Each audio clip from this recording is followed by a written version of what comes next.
Shalom, merci à tous d'être présents devant vos écrans pour suivre votre émission L'heure des vérités. Alors, comme nous l'avions annoncé, nous allons recevoir un homme de Dieu. Il est apôtre. Nous allons parler sur un thème qui est très important. Alors, shalom, shalom, homme de Dieu. Shalom. Vraiment, merci d'être là. Merci de nous avoir reçus aussi dans votre église et là où vous êtes en train d'exercer votre ministère. Je ne sais pas si vous avez un mot à ajouter sur la présentation. Merci, mon ado. Merci tout d'abord pour la marque de la confiance. Vous m'avez choisi. Je crois que je ne l'ai pas mérité. Ce n'est que la grâce de Dieu. Amen. Parce qu'il y a plusieurs serviteurs. Et je crois que c'est Dieu qui a permis cela. Et vraiment, le plaisir est partagé. Et je crois qu'au travers de cette émission, une âme sera bénie et un homme va retrouver encore l'espoir qu'il avait perdu. Je vous remercie et je crois que vous m'avez prêté votre chair parce que votre émission, c'est aussi votre chair. Amen. Lorsque vous me donnez votre chair. Et je prie que cette chair soit bénéfique pour une personne qui va nous suivre. Que même ceux qui vont suivre la rediffusion, qu'ils soient aussi bénis dans le nom de Jésus. Amen, amen. Dieu soit loué. Pour ne pas traîner, nous allons poser la première question à l'homme de Dieu. Alors, apôtre, pourquoi un glorieux retour de Jésus-Christ? Pourquoi ce sera un retour glorieux? Donc, gloire à Dieu. Lorsque Maman Mado m'avait envoyé le thème de cette émission, je me suis dit, waouh, ça c'est le Saint-Esprit, parce que parmi le thème que j'aime toucher, c'est aussi par rapport à l'eschatologie. Et lorsque nous parlons de l'eschatologie, c'est une doctrine qui parle de la venue de Jésus, où ce sont des études qui parlent du retour de Christ. Et quand j'ai eu le thème, vous avez bien précisé pourquoi les retours glorieux. Parce que vous pouvez que dire les retours de Jésus-Christ. Mais pourquoi cet accent de dire les retours glorieux de Jésus-Christ? Alors, avant de parler des retours, donc, au préalable, il y a eu un départ. Lorsque nous parlons du retour, au préalable, il y a eu un départ. Voilà pourquoi, par la lumière des Écritures, nous allons essayer d'expliquer pourquoi les retours glorieux de Jésus-Christ. Donc, c'est ça.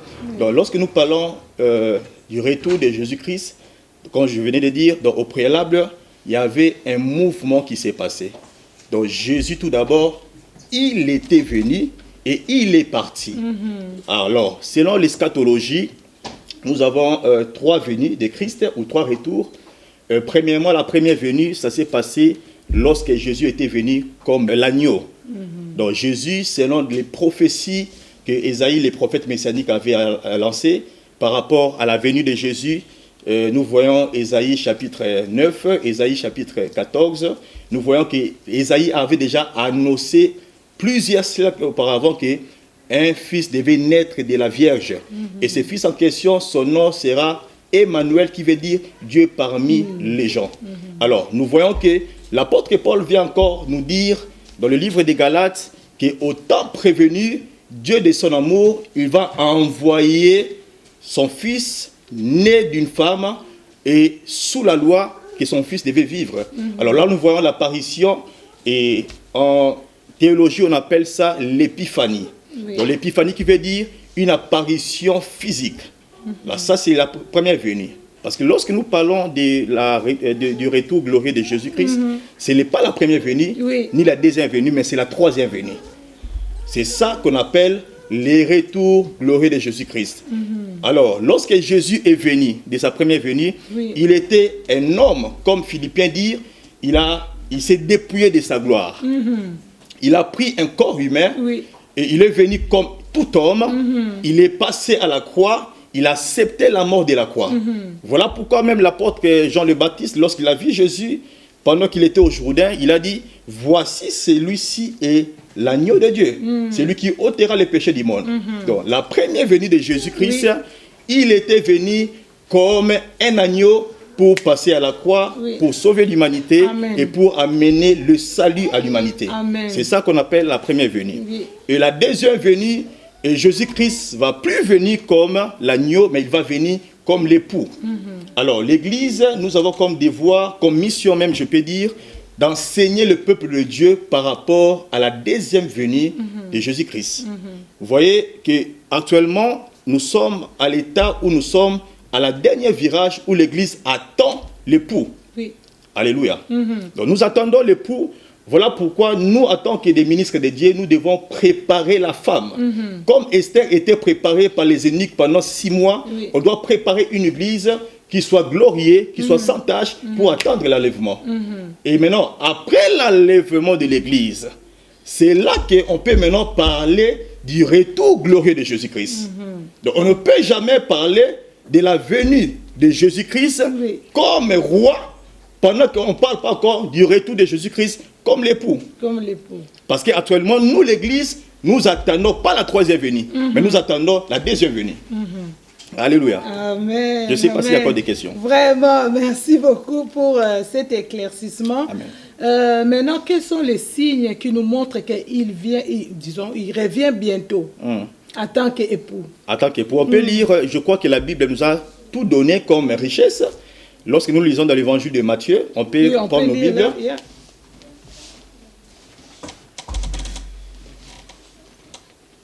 Matthieu chapitre 24. Nous prenons tout d'abord Matthieu 25 pour comprendre la pensée. Matthieu 25, on nous parle de l'histoire des 10 vierges.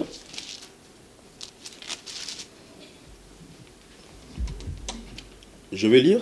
Vous voulez lire, Matthieu 25, combien? Premier verset, nous allons descendre. Oui. Si vous pouvez m'aider à lire. Ah bon, ah oui. J'ai lu la parole de Dieu.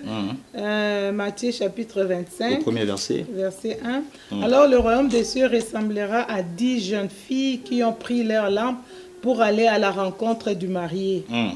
5 d'entre elles étaient folles et 5 étaient sages. Celles qui étaient folles ne prirent pas d'huile avec elles en emportant leur lampe.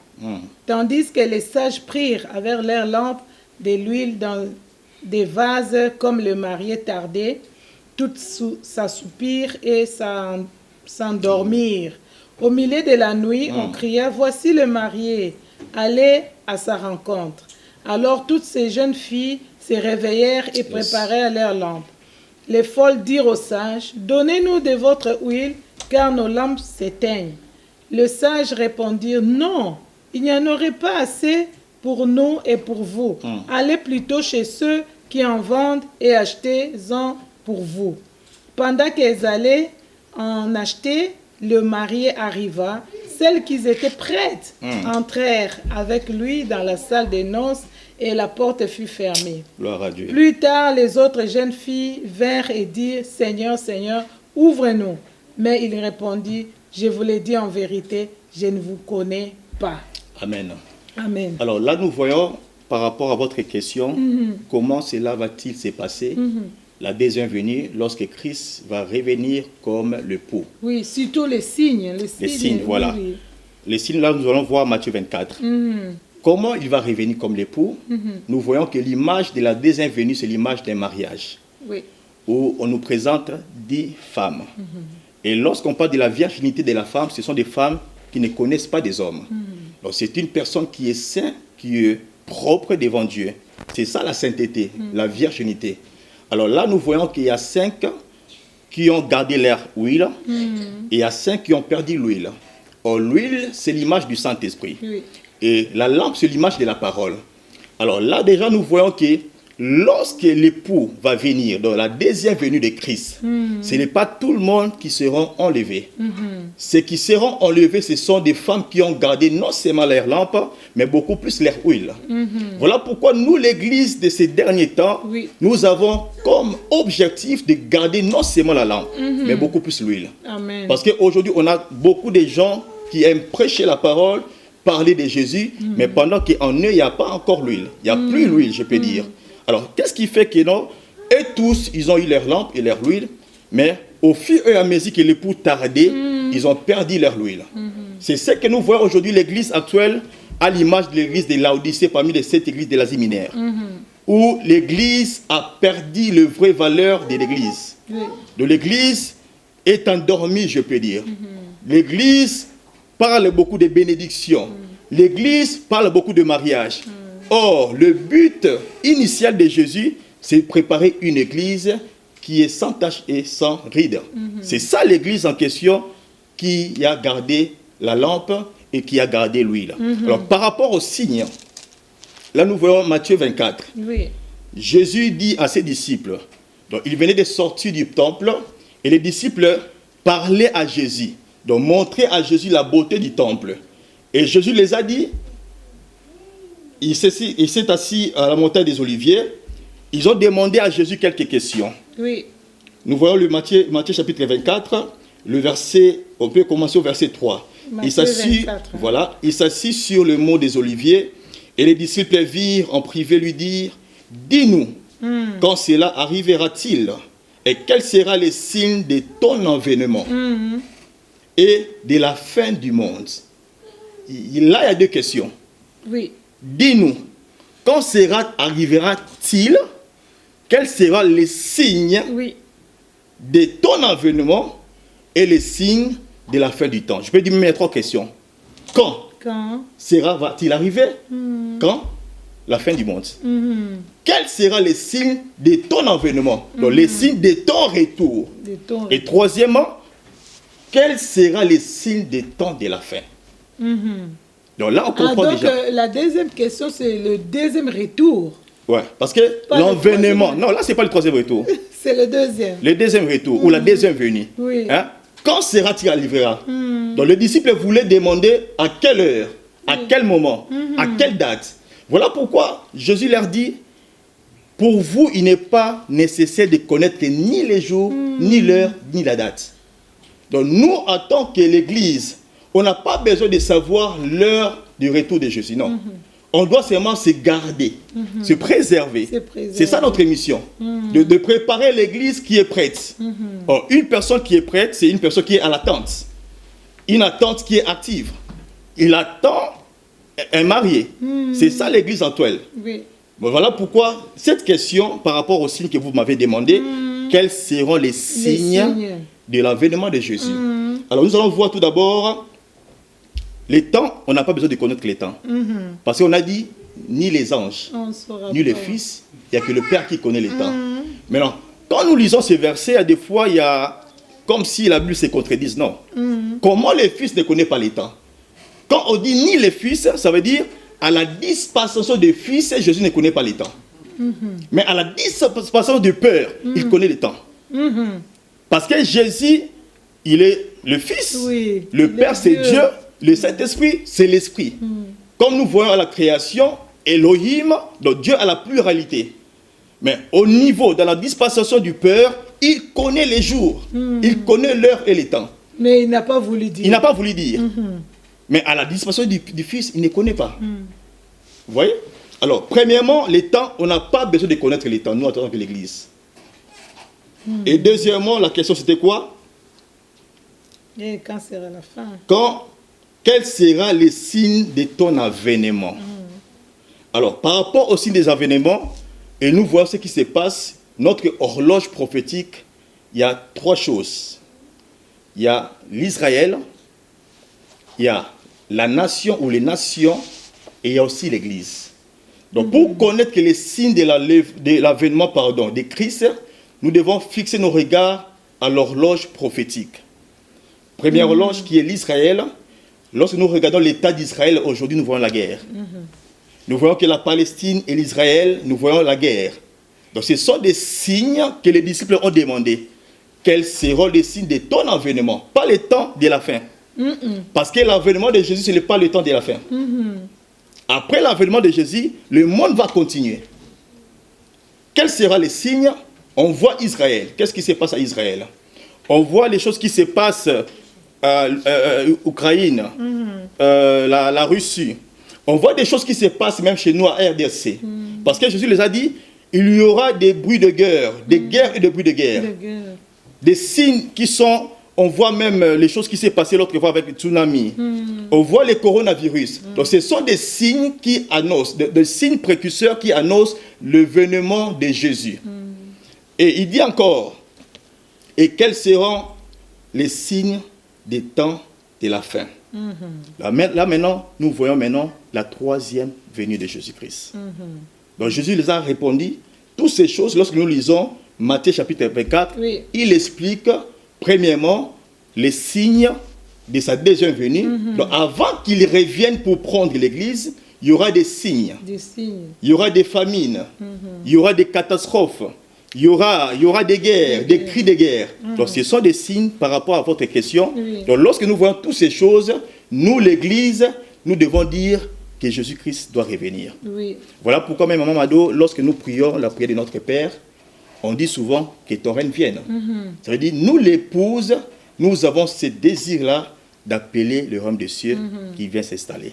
Donc par rapport aux signes, il y a des cris de guerre, il y a des famines, il y a la méchanceté, c'est que Paul avait dit à 2 Timothée chapitre 3, dans les derniers temps, surgiront des jours difficiles. Les gens seront égoïstes, amis de l'argent, fanfarons. Nous voyons tous ces signes aujourd'hui.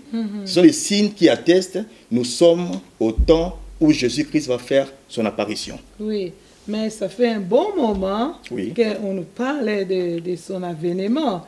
Alors, qu'est-ce que les chrétiens peuvent faire pour vraiment que ces jours-là puissent être prêts, donc pour qu'ils soient enlevés avec Jésus-Christ? Il faudrait faire quoi pour les chrétiens? Parce que ça fait longtemps. Moi, j'ai connu Christ, j'avais 16 ans, donc je marche avec lui, ça fait 38 ans déjà. J'avais entendu que Jésus revient, jusque-là, il ne revient pas.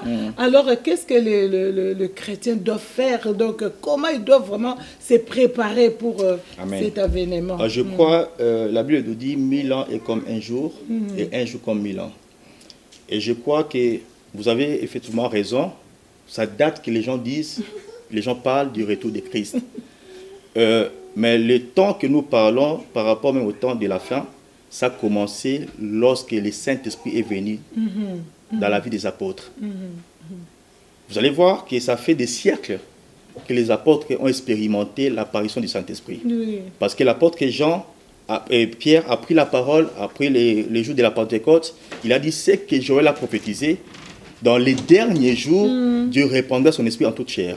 Donc, le temps que nous nous disons que Jésus doit revenir, ça a commencé déjà à leur époque. Et jusqu'à aujourd'hui, nous attendons toujours. Donc ça veut dire, un jour c'est comme 1000 ans, et 1000 ans comme un jour. Donc lorsque ça c'est pour Dieu, pas pour nous. Et pour nous qui comptons les temps, qui sont dans les temps, qu'est-ce que nous devons faire? Parce que beaucoup de gens perdent la foi en attendant Jésus, en attendant le retour de Jésus. Alors qu'est-ce qu'il faudrait faire? Donc, jusque-là, de fois, on ne sait plus. Bon, on doit toujours dire, préparer l'église, mais c'est quand? Non, selon l'ère, je crois qu'on vient de mentionner ce verset, on n'a pas besoin de connaître l'ère. C'est comme une femme qui attend un enfant. Les médecins peuvent te dire que non, dans le 9e mois, tu vas mettre l'enfant au monde. Mais ça peut aussi se faire que 9 mois, l'enfant ne vient pas encore.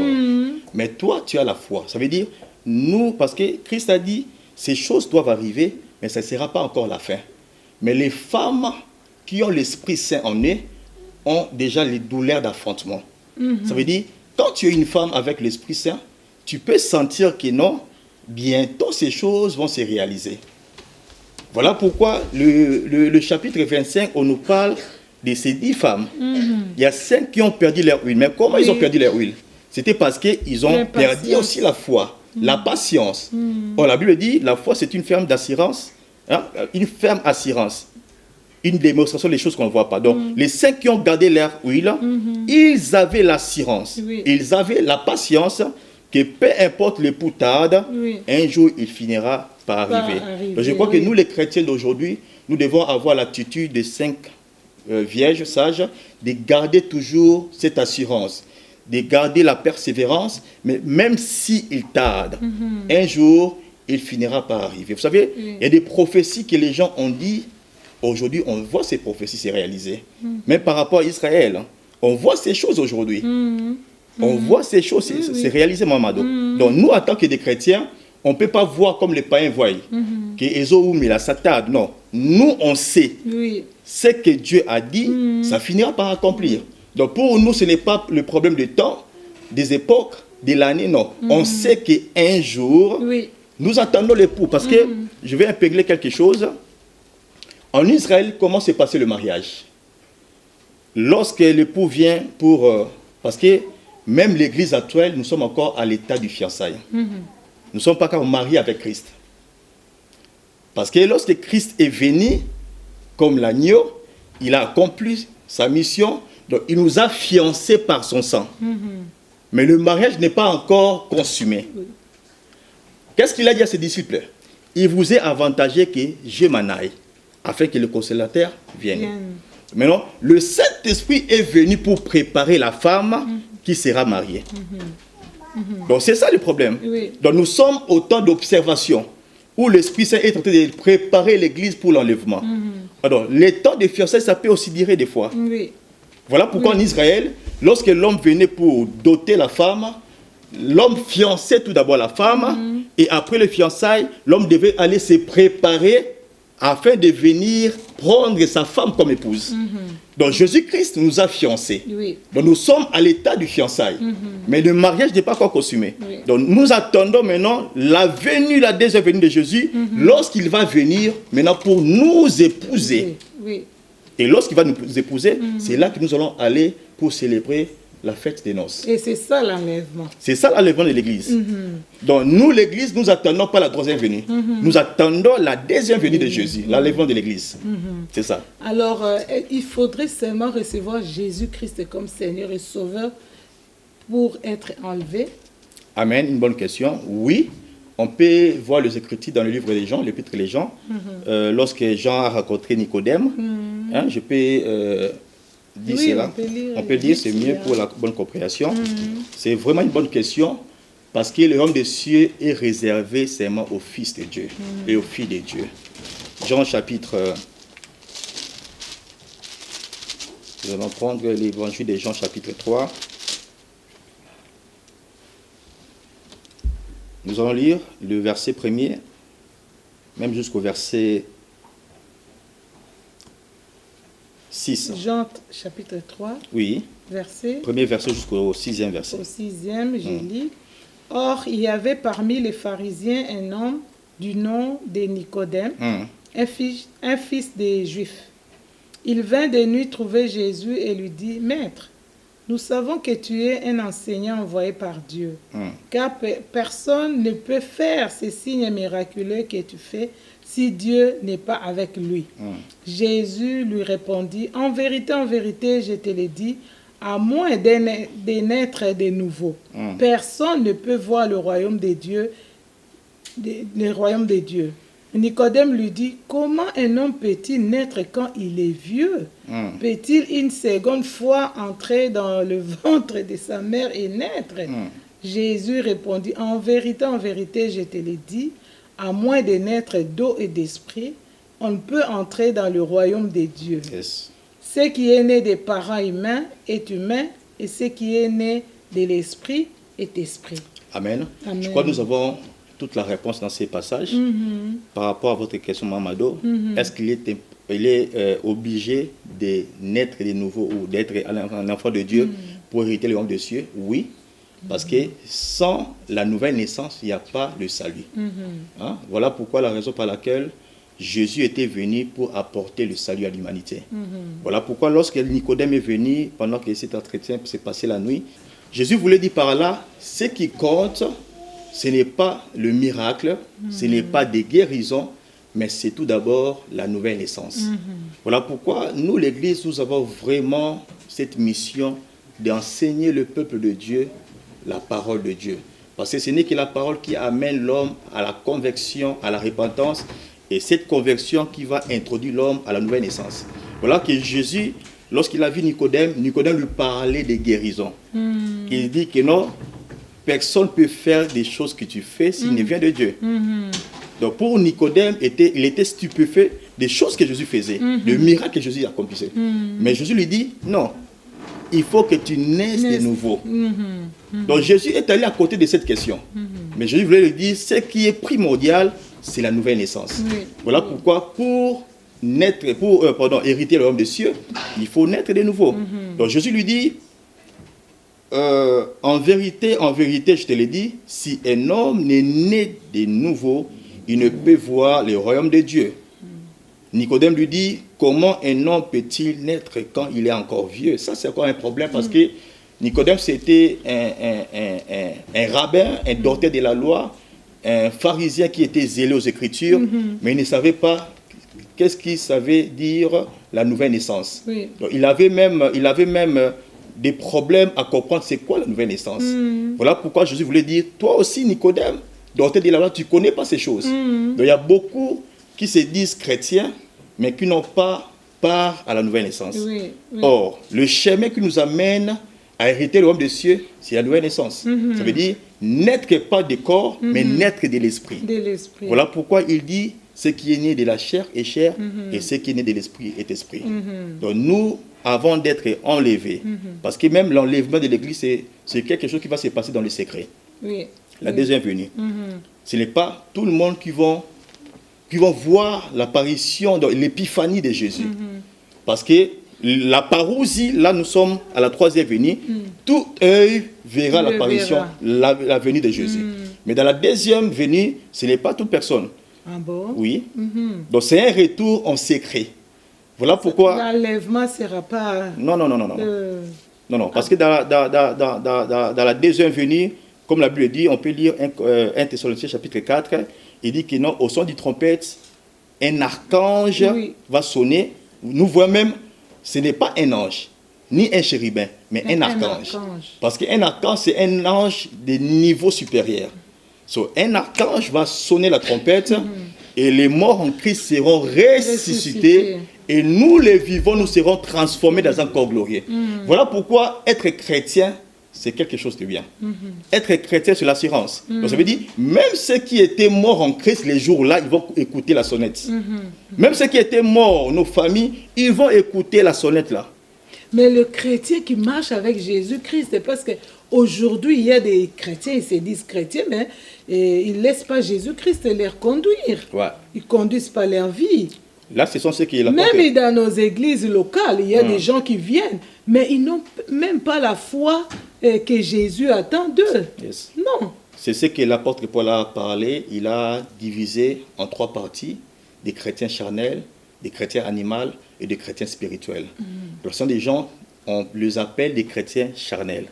Ça veut dire, ils ont expérimenté le Saint-Esprit, ils viennent à l'église, ils prêchent la parole, mais ils ne laissent pas leur vie conduite par le Saint-Esprit. Oui, ces gens de personnes, ils n'ont pas la place au royaume des cieux. Parce que Jésus a dit à Nicodème, pour hériter, ce n'est ni de la chair. Il faut bien épingler. Non, j'ai écouté un homme de Dieu tout récemment qui a dit que les chrétiens charnels vont aussi hériter le royaume des cieux. Mais moi, je vois ce que la Bible nous dit.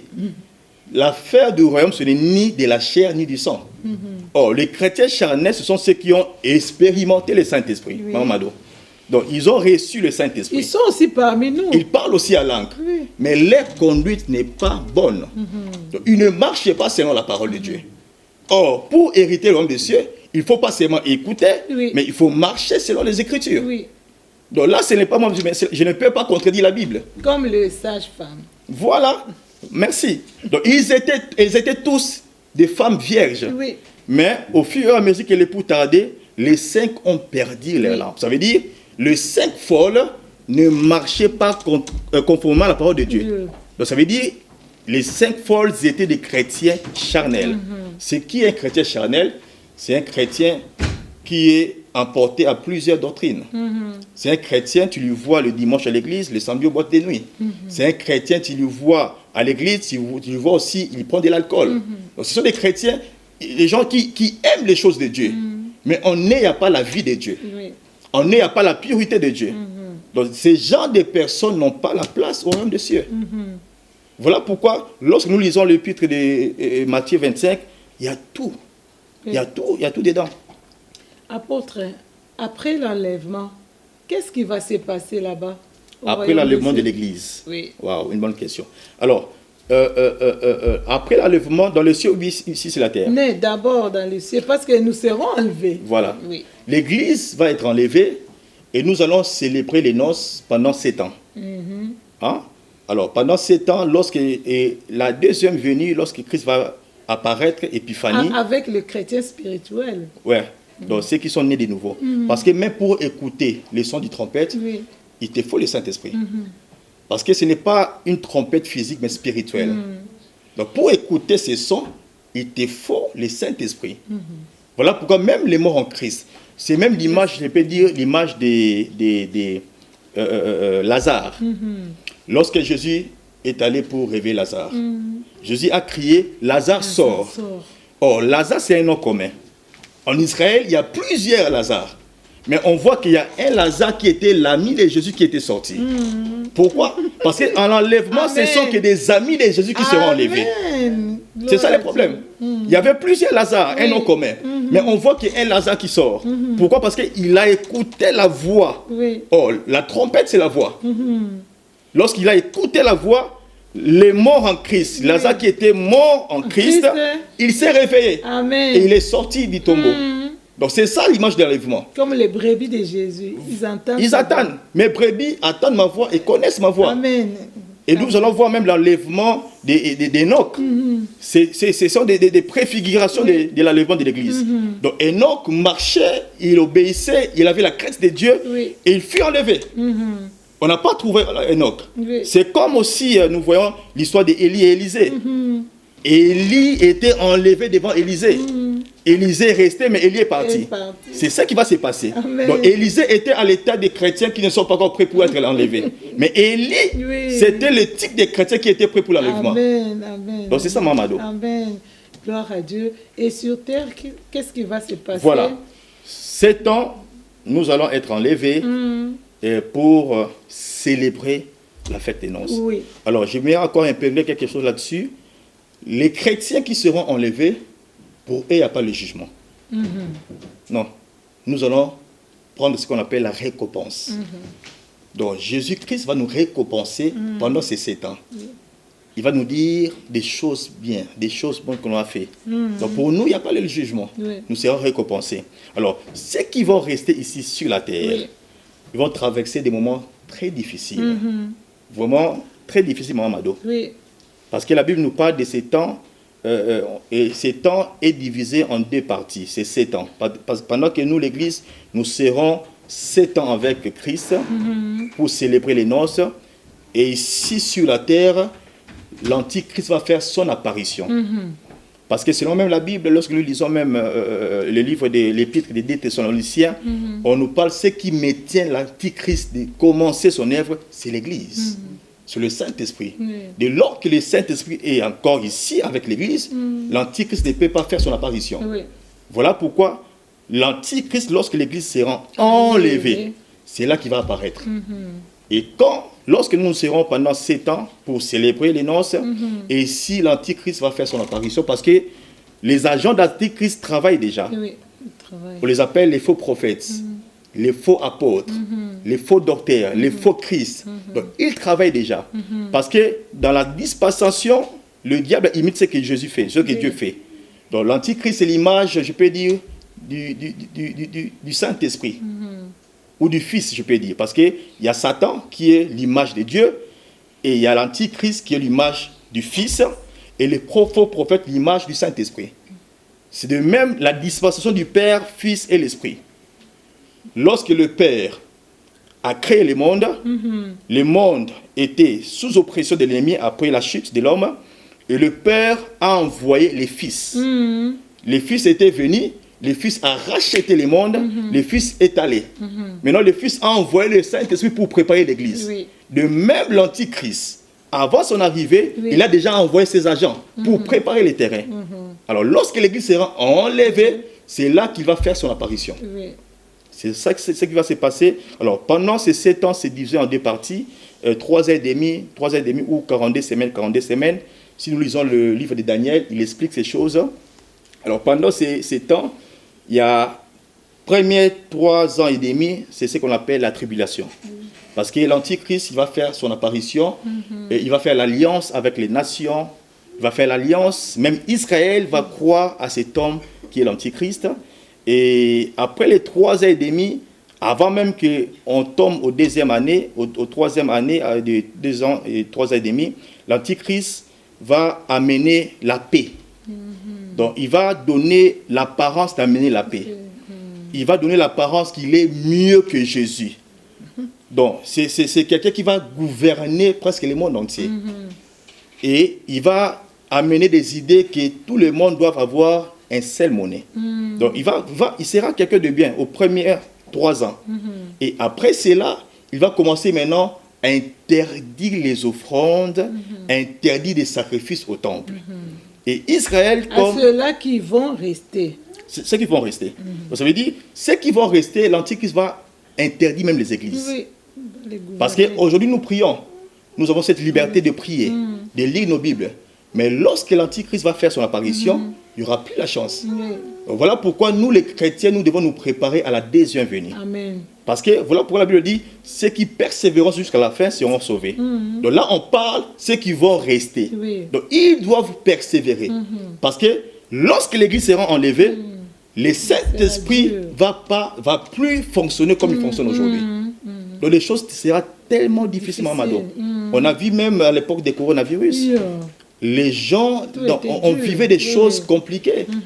Donc on était vraiment, on était devenus des hommes comme des animaux. Mais pour voyager, pour faire des choses, il te faut la carte de vaccination. Alors, ce sont des signes qui annoncent déjà comment ces choses vont se dérouler. Parce que lorsque l'Antichrist va faire son apparition, il va obliger même la marque de la bête. Oui. Donc, pour vendre, pour acheter, il te faut avoir la marque de la bête. Et 3 ans et demi après, il va maintenant interdire les sacrifices au temple. Il va interdire de faire des holocaustes. Et c'est là qu'Israël va comprendre, cet homme ne vient pas de Dieu. Et Israël maintenant va commencer à crier. Pendant que l'Antichrist va s'aligner avec d'autres nations, avec d'autres gouvernements. Et ils vont se battre contre Israël.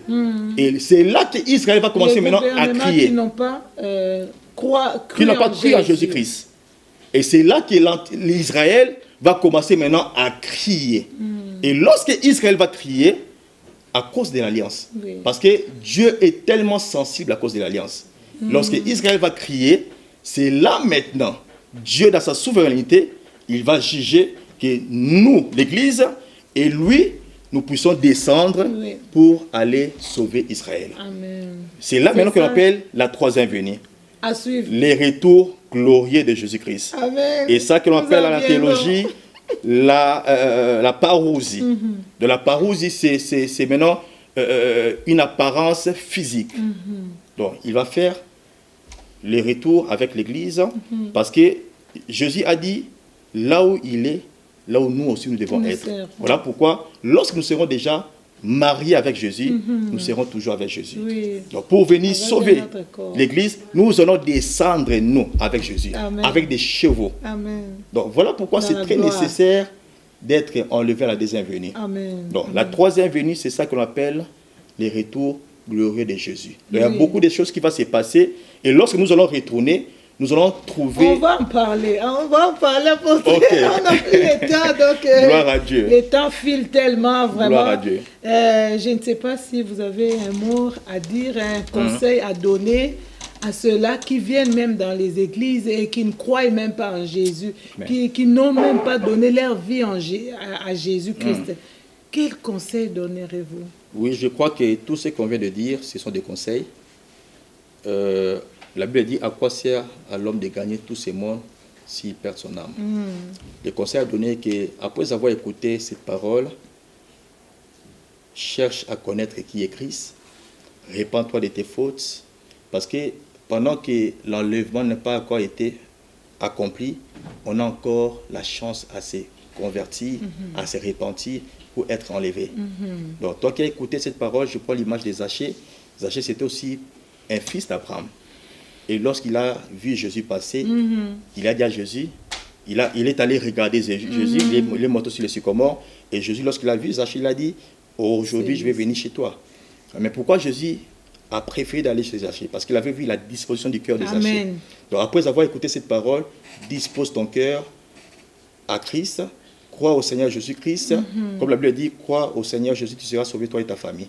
Donc je m'aimerais interpeller en vrai. Ouais, je m'aimerais interpeller toute personne qui a écouté, qui va écouter cette parole, qui va suivre cette émission. Il y a encore une chance. Oui. Il y a encore des choses à faire parce que l'époux n'est pas encore revenu. Donc tu peux donner ta vie aujourd'hui à Christ pour que ton éternité soit assurée. Amen. Donc Jésus-Christ, lorsque la Bible dit il est le même hier, aujourd'hui, éternellement, donc il est aussi le même. Lorsqu'il a fait avec les apôtres, il fait ces choses aussi aujourd'hui. Donc l'enlèvement est réel, le paradis est réel, la mort est réelle et les ténèbres, l'enfer est aussi réel.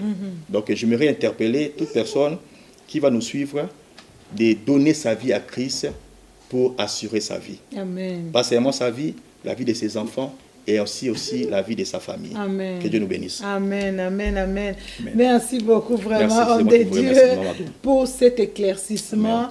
Nous avons suivi vraiment l'éclaircissement de l'homme de Dieu. Nous allons continuer Amen. La prochaine pour savoir quand est-ce que nous allons venir et Amen. ça sera comment. Amen. Amen. Avec gloire, bien sûr. Amen. Alors, je crois que par rapport à l'eschatologie, on ne peut pas parler de ces choses dans une émission. C'est un thème qui est vaste Oui. et un thème qui... Non, on va quand même dire l'essentiel pour voilà. édifier l'Église. Amen. Amen. Nous en avons toujours besoin. Amen. Gloire à Parce Dieu. qu'on nous parle de beaucoup de choses, mais ça, on ne nous éclaire pas vraiment. Amen. Donc Gloire à Dieu. voilà quoi, nous avons toujours besoin de cela. Amen. Gloire à Dieu. Oui. Gloire à Dieu. Alors, nous sommes à la fin de notre émission. Nous avons suivi ce que l'homme de Dieu nous a dit. La deuxième venue de Jésus-Christ ce sera pour enlever ceux qui ont reçu Jésus-Christ comme Seigneur et Sauveur et qui marchent avec lui. Alors, il va nous parler à la prochaine émission de la troisième venue. Et Jésus ne sera pas seul. Il sera avec ceux avec qui il est monté. Alors, soyons prêts. Jésus revient bientôt. Préparons-nous, mes bien-aimés. Ce n'est pas de la blague. Alors, nous allons prier avec l'homme de Dieu par rapport à ce qu'il vient de nous partager. Vraiment que ces gens-là qui n'ont pas encore donné leur vie à Jésus-Christ, qui donnent leur vie à Jésus-Christ, et pour ceux-là qui ont donné leur vie à Jésus-Christ, mais qui ne marchent pas avec Jésus-Christ, qui s'affermissent encore. Nous allons prier avec l'homme de Dieu. Amen. Nous allons prier. Seigneur Dieu de gloire, Dieu de grâce, merci pour cette émission qui nous a édifiés tout d'abord Jésus, personnellement. Merci. Nous prions Père Merci que tout ce que nous avons dit dans ce Seigneur, lieu, que ça affecte tes vies, que ça affecte tes âmes.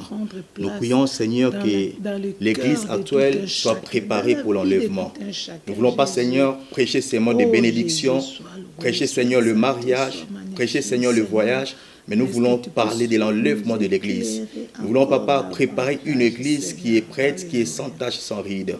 Aide ton Église, Seigneur, à être à l'image de l'Église de Philadelphie, à être à l'Église primitive, là où on parlait de ta parole, là où on annonçait ta parole, rien que ta parole qui sauve.